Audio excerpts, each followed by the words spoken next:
Hello, everyone, and welcome to the inaugural, the very first Fantasmagorium show.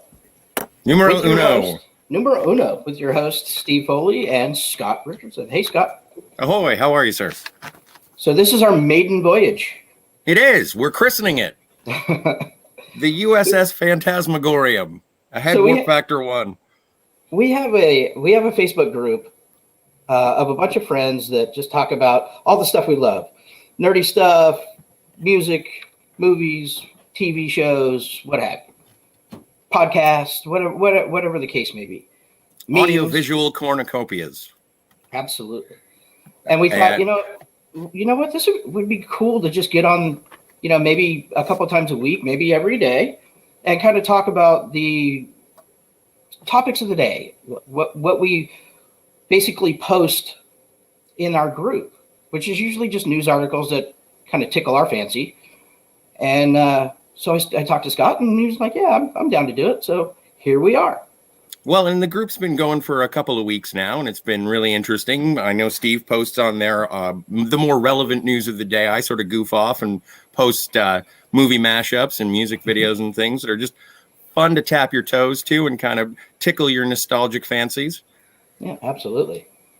So we're new at the doing a show or podcasting or anything like that. So kind of bear with us as we kind of work out the kinks, and we're happy to take any suggestions you might have in the comments below. Go ahead and just leave a comment and let us know what you're thinking. And subscribe. Yeah, do that. And definitely head over to the Facebook group. And if there are any ideas or things that you want us to specify and talk about in deeper depth, let us know. We'd be happy to do it. Share it with your friends if they like this kind of stuff as well. Absolutely. You can request to join our private group in the link below, in the description below. I guess we'll just start right off with our first topic of the day. And that will be the Star Trek Picard teaser, trailer, and poster. Season 2 coming at you, whether you like it or not. So the poster was puzzling to me. I don't understand it. I guess I can see what they're trying to do with kind of the emblem, but man, it doesn't make a lot of sense to me. I know you have a different take. Well, and I do think that it is reminiscent of the Star Trek 4 poster that had the crew. It was a painted poster surrounding the Golden Gate Bridge. I do kind of think that they're working around that, but also I kind of see it as being a production back in business for Los Angeles situation. I really don't know what's going on with the plot of the show. Q is in it. John Delancey is back, which is great. One of my all-time favorite Star Trek characters. And Patrick Stewart, still a robot. And Jerry Ryan's back. It looks like they're all back. I didn't see Raffi right off the hop, but I was looking around at it again, and I saw that she was in the background. It's always nice to see Allison Pill. I've liked her since the Newsroom and Scott Pilgrim. The teaser was much more interesting than the poster. Yeah, the poster was confusing. Yeah, so I had the same kind of, the reaction to the poster was the same, I think, as Robert Meyer Burnett. It was like, what the hell is going on here? But as far as the teaser, obviously Q being back is huge for me. Tugs on all the nostalgia feels. I'm not a huge fan of either Discovery or Picard, but I watch them both. I'm not going to not watch them, right? It's just like Star Wars. It's just like Star Wars properties. I'm not going to not watch them. And I don't like to use the phrase hate watch, but to a certain extent, it is crying in space. It's not manifest, but it's pretty close. It is crying in space when it comes to the Discovery, and Picard. I found it started off strong, but then sort of fell apart in the last couple of episodes.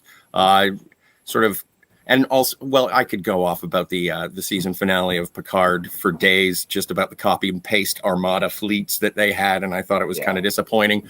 But as you've already incited or invoked the Viceroy of Verisimilitude, Robert Meyer Burnett, I'm never going into a Star Trek show saying I don't want to like it. I always want to like Star Trek. All I want is good Star Trek. And so even when it's not that great, even when I get Spock's brain, as long as it reminds me of Star Trek, I'm somewhat happy. You know, when I first saw I think the first 2 episodes were free for Star Trek Discovery. I actually liked it. I loved the look of it. It wasn't until we started kind of getting into the Star Trek-ness of the series that I was like, wait a minute, this isn't Star Trek. This doesn't feel like Star Trek to me. This feels like somebody trying to make a Star Trek thing that's not Star Trek. But that's neither here nor there. For me, I do like the visual kind of look of the production. Picard, on the other hand, I really was nostalgic for Picard. I just wanted to see Picard back on the screen, so that got me right away. I didn't care for the overall story arc in Picard season 1. There's a few things I did like about it, and that's fine. So I'm hoping they're veering kind of. I hope they're telling a more cohesive story in season 2 that actually makes sense. And with Q there, it looks like there's going to be a little time travel variant, or Q may be plucking Picard out of his current time and putting him and his ragtag crew somewhere else. It looks like maybe in our time, but that still remains to be seen, which could be very interesting. Well, and the changes to 7 of 9 just seen in the teaser. She's not a Borg anymore. Or at least she doesn't have the visual implants. And also my favorite episode of Picard first season was when they show up on Nepenthe and they see Riker and Troy, and that brought back all of the memories of them interacting. And it felt like Picard and Riker and Troy interacting off duty, albeit, but still, it made me feel good watching that, and it did recapture a lot of it. And I'm hoping that seeing John Delancey and Patrick Stewart share a screen together is going to have that same spark. And with Q, hopefully he'll pop up subsequently throughout the season. Now it does look like that chemistry is still there, just from the little, kind of clip that we got in the teaser. I'm very interested to see how much of a role Q plays in season 2, and if there's any other surprise cameos that they have, in their back pocket.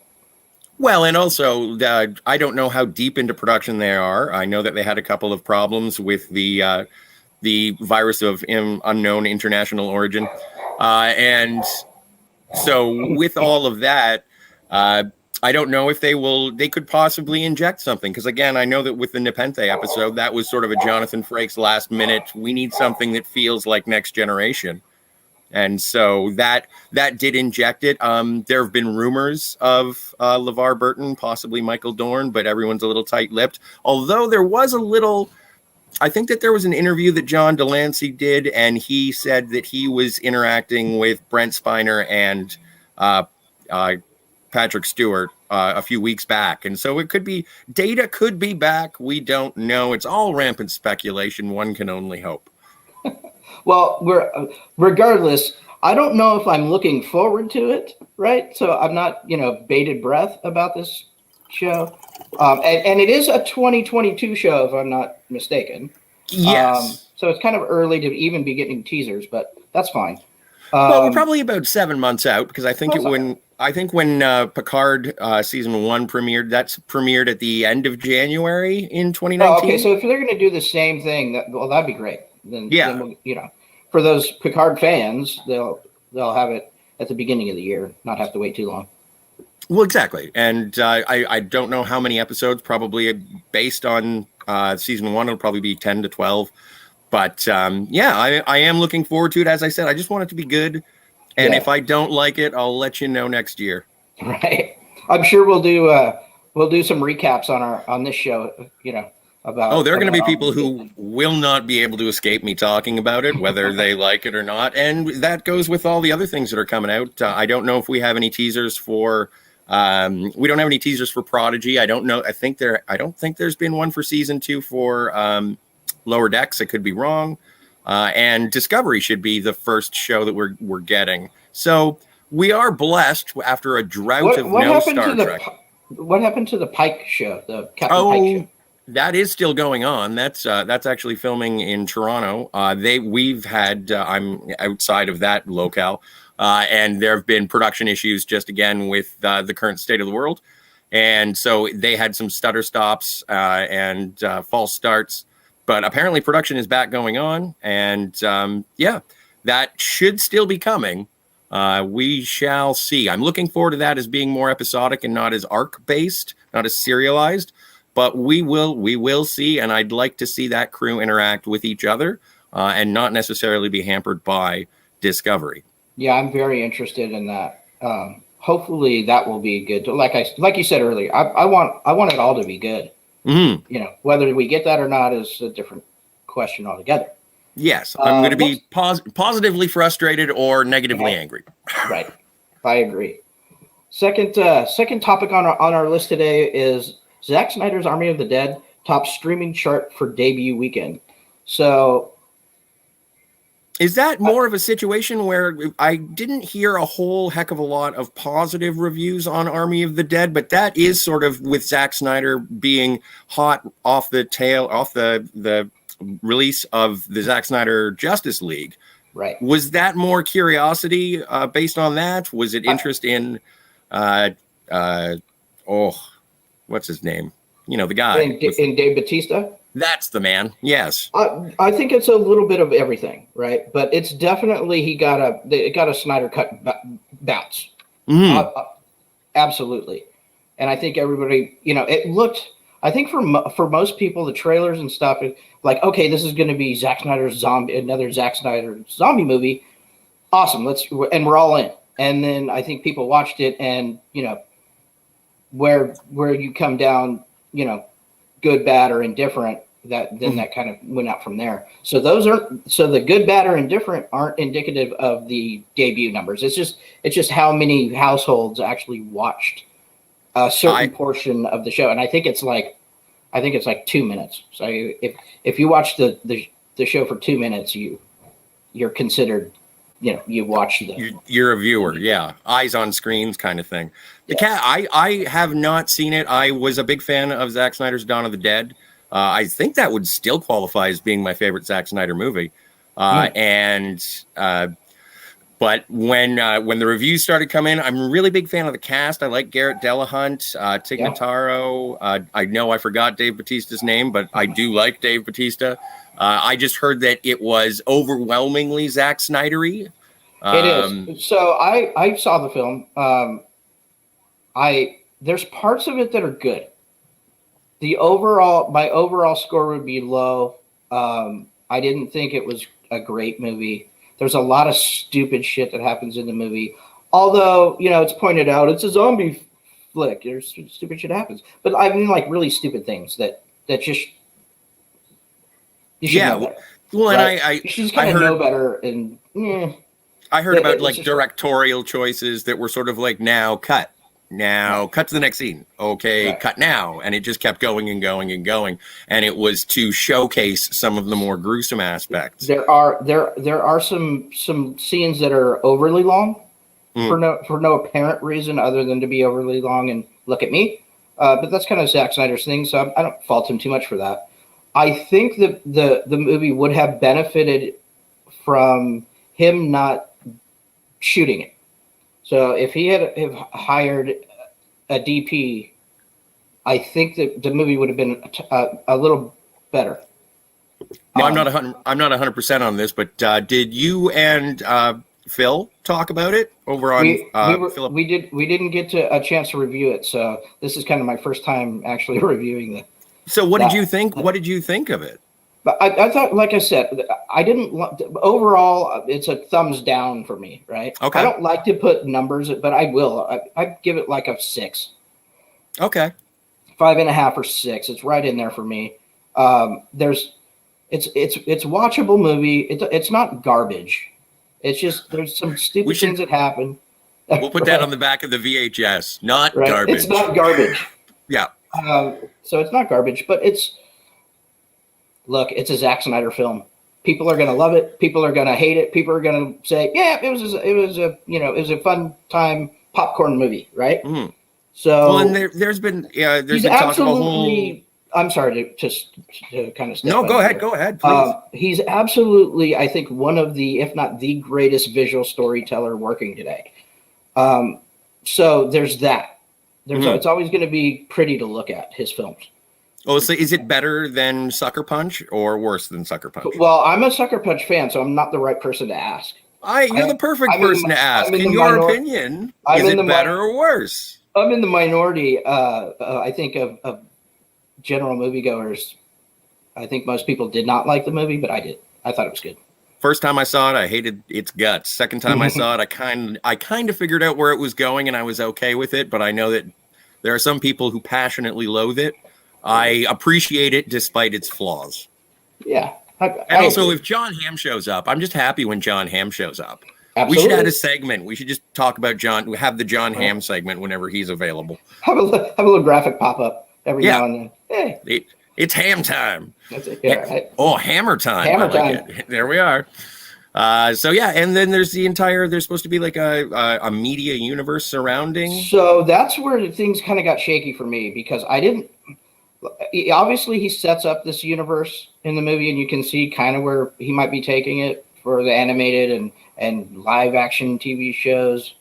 I don't know, man.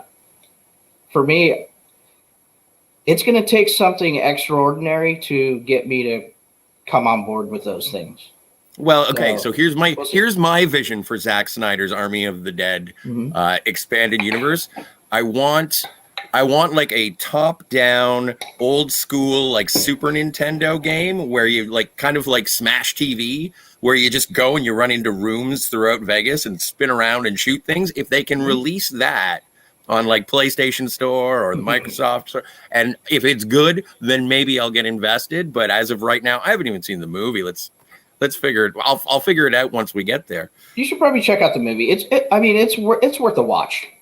Well, and I think the guys over at Red Letter Media said that it was a fairly poor remake of Aliens. Oh yeah, I mean, right down to I don't want to spoil anything, but there's certain shots and character design that are like, wow, I think Cinema Gulp said I think I stole this from Cinema Gulp. Sorry guys, but they said, is James Cameron getting royalties on this or what? I mean, yeah. So we'll see what happens. We'll see what happens with that. I think if you're a fan of Snyder, then you'll probably like it. You'll like it enough maybe to check out some of the other in-universe media that's coming. And yeah, and I guess when it comes down to it, yeah, it is a zombie movie, a zombie heist movie that is reminiscent of Aliens, and it does sound interesting. And hey, there are rainy days, so if you find yourself on a rainy Sunday and you have Netflix, rainy Sundays, go to town, right? For a 3-hour movie. I don't know. The runtime, it's not 3 hours, but it's a long movie. It is. I have heard it's long. Yeah. Next up on the docket is J.J. Abrams is developing a UFO documentary series for Showtime networks. Now, usually when I hear J.J. Abrams, I pretty much turn it off. I'm not a huge fan of his writing. I don't like his mystery boxes. I don't like particularly what he's done with Star Trek and Star Wars. But that being said, I think he does TV very well. He's proven himself to do TV very well. Fringe is one of my favorite shows. Alias was awesome. He does good work on TV. Felicity was my favorite. Yeah, there you go. That absolutely makes sense, Scott. But this is interesting. A documentary series produced by JJ, or developed by JJ. I don't know how involved he's going to be in it, but that sounds interesting. I believe it's a 4-episode drop, if I'm not mistaken, and there's not a lot of info yet. It's just news that popped up today, and I thought it'd be interesting to get your take, one on JJ, and then what you think about a UFO docu-series or documentary series on Showtime. Well, according to comic book /TV, is it comic book resources or just comic book /TV? I think it's comic book TV. I never go to rehearsals. Yeah. So anyway, it says with the clandestine influence of the American government, lucrative private companies and the military may have in shielding the truth behind extraterrestrial phenomena to further their own agendas. It sounds interesting. And also, if it is loosely based on the realities of the UFO sightings that we have currently going on, it's an interesting reflection of current events, no matter how you view those current events. And hey, come on. UFOs, aliens, spaceships, government agencies. Right. What's not like to like? Exactly. And with it being only 4 episodes, starting to air on Showtime on Sunday, August 8th, it'll be good to see just a 4-hour block as opposed to something where J.J. Abrams has to finish something, because that's usually where he falls apart. I don't really want to talk about The Rise of Skywalker. Let's not. Okay, great. But I usually enjoy watching J.J. Abrams stuff until he's clearly just wants to cut out early on a Friday afternoon and hit a patio. Like, it's just like, why can't just finish it first and then you can go, J.J. That's my opinion. I liked The Force Awakens until I realized that it was basically just a cover song of A New Hope or Star Wars as. But Star Wars has echoes. Yeah, I know it, and it absolutely has echoes in that movie. And that's fine. I have no problem with that. In terms of the beginning, if you wanted to reintroduce Star Wars to a new generation who had been soured by the prequels, I think that it did its job. It's just, it sort of, again, it was a great beginning, and then. Then the other 2/3 of that trilogy came out, and if you haven't seen them, congratulations. Right. Yeah. Yeah. We won't get into how much I like the second movie.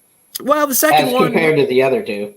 I'm a flip-flopper when it comes to The Last Jedi. I hated it.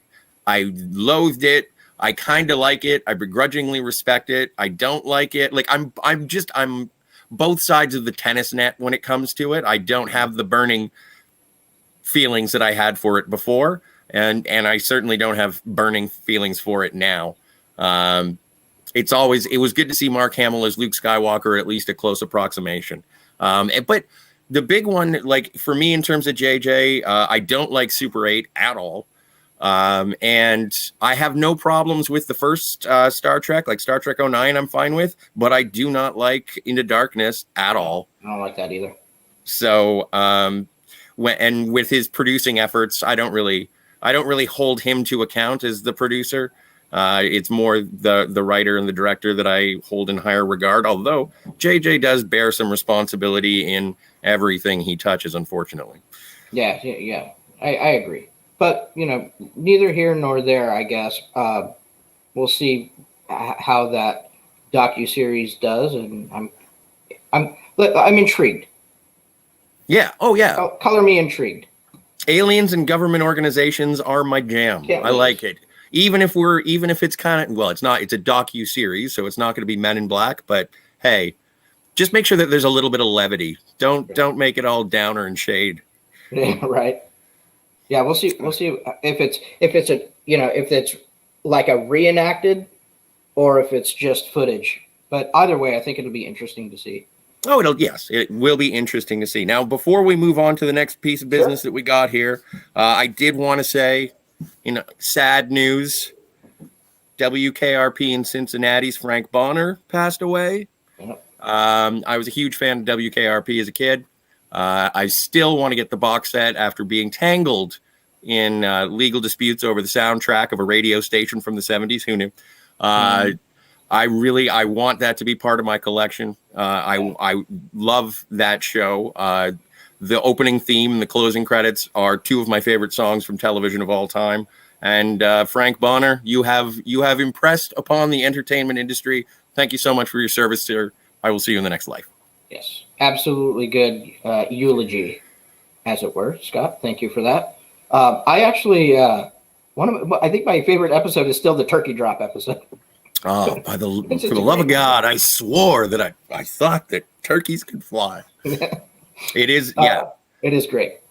Yeah, He He came was in back something for else, WKRP, the new. They did a reboot of it in the late '80s, early '90s, and he was back for that as well. And so, yeah, and he was just a too. character actor who popped up on television sitcoms all over the place. If I'm Yeah. discounting any dramatic work that he did, I apologize. I'm just pointing out the highlights that I was most pleased with when it came to Mr. Bonner. And younger viewers that may not have watched WKRP in Cincinnati will recognize him from Saved by the Bell. Was he in Saved by the Bell? I think he was in Saved by the Bell. It's quite possible. As I said, he popped up in the sitcoms throughout the 80s and 90s. And it was always, hey, it's that guy. It's kind of like when Gordon Jump or Mr. Carlson showed up in Right. I hate to say the Different Strokes episode, but he was also, I think he played Maggie's mom on Growing Pains. And like the cast is, if you don't know the cast of WKRP in Cincinnati, I would say you probably do. You just don't know it. Right. Okay, let's move on to our next topic, which is the critics' first reactions are out for Black Widow. Yes. So now this obviously highly anticipated Black Widow movie from Marvel, obviously got pushed because of the pandemic. So our first social media reactions are out, and we can go through a few real quick. Brandon Davies is saying Black Widow is one of Marvel's best solo films.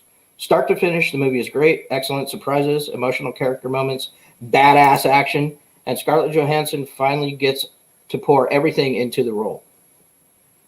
Director Kate Shortland nailed it. Bravo.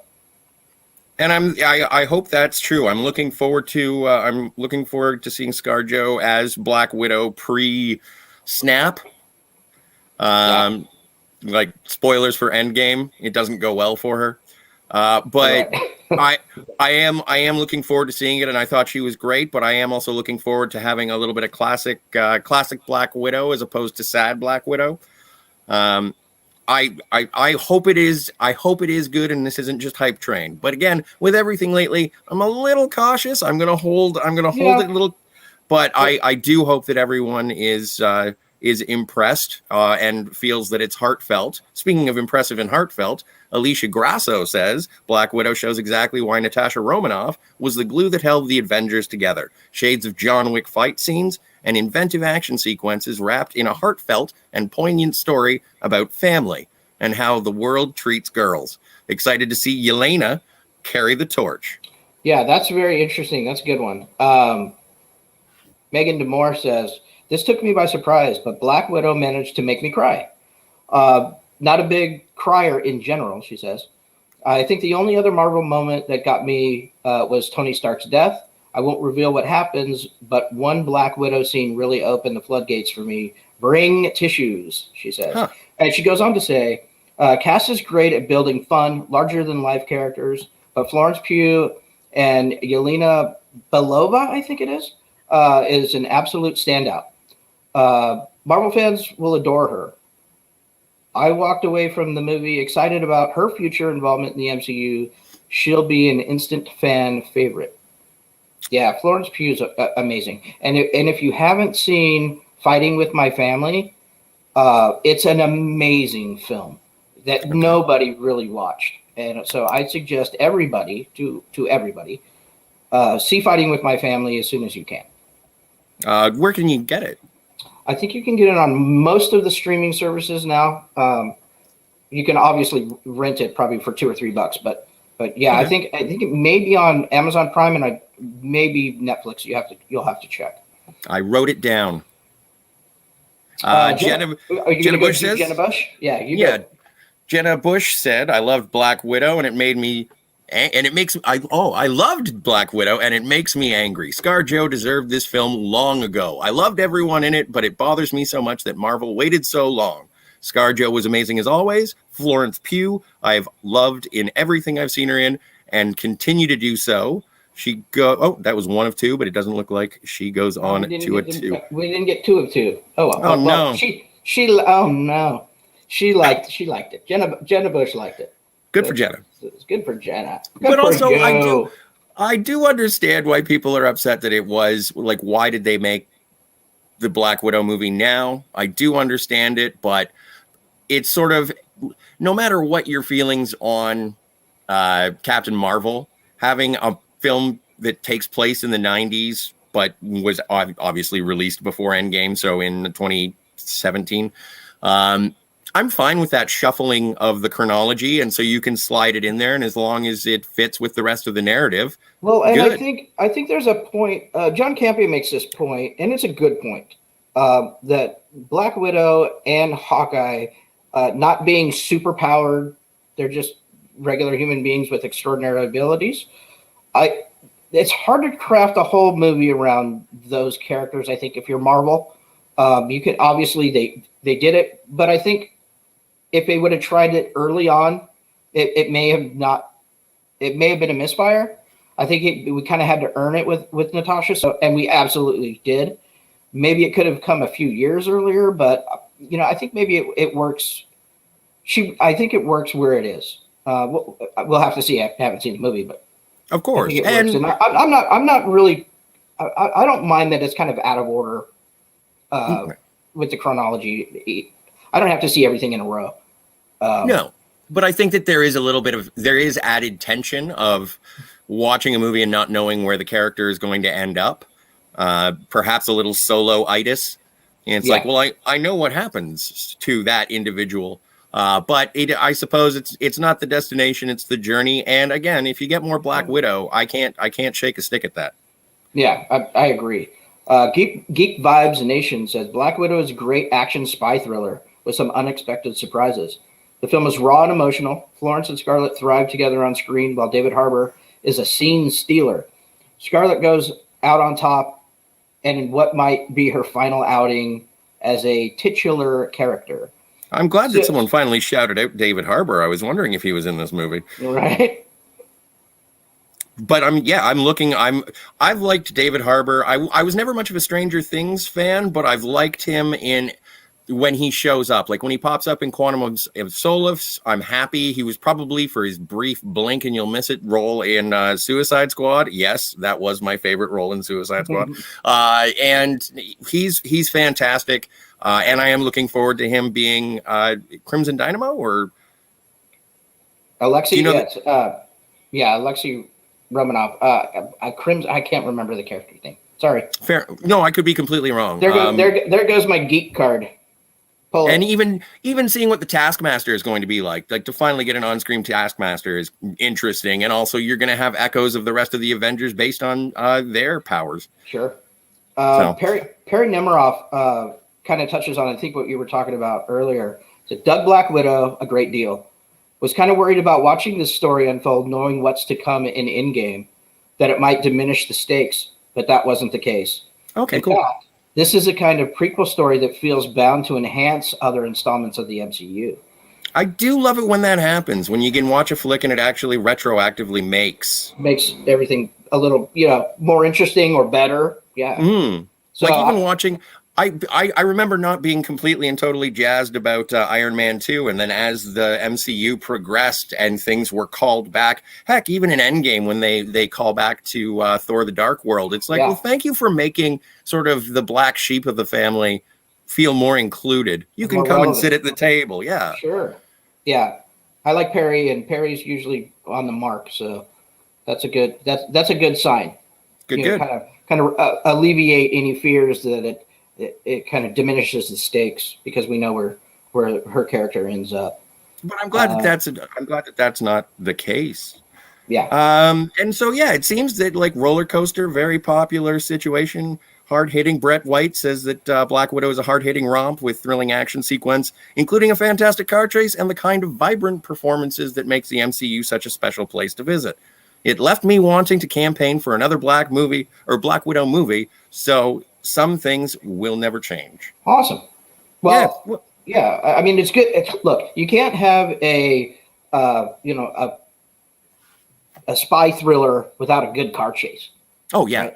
I mean, that's kind of a prerequisite. So, but because of the release of all these movies after having sort of a drought of 2020, When you say spy thriller and car chase, I just want No Time to Die in my eyeballs. I know I'm excited for Scarlet Witch, or not Scarlet Witch, Black Widow, but I want my Bond. That's the spy thriller I want. Absolutely. So before we go, there's a couple of physical media things I wanted to bring up. One is right now, I just got this right before we went on air. Lord of the Rings trilogy 4K Blu-ray box set is cheaper than ever. So right now right now you can grab it on Amazon for $60 after 21% off deal and a $10.98 bonus coupon that you need to manually click to activate. So if you're looking to get the Lord of the Rings trilogy in 4K, that box set is about $30 off. If I'm doing my math right, I'm not a good math guy, but it seems like a really good deal. So in the 4K, and especially, I'm curious if those are the extended cuts. Let me see. Lord of the Rings 4K Blu-ray box set includes 9 discs, 3 discs each for the Fellowship of the Ring, the Two Towers, and the Return of the King. Naturally, most of these discs will be loaded with special features. We expect to see plenty of Blu-ray deals. Okay, it doesn't say. We'll have to click on it, I guess, and go see. Extended and theatrical. Fantastic. Yep. So for $60, you can't go wrong. No, yeah, I mean that's a great deal. And then in other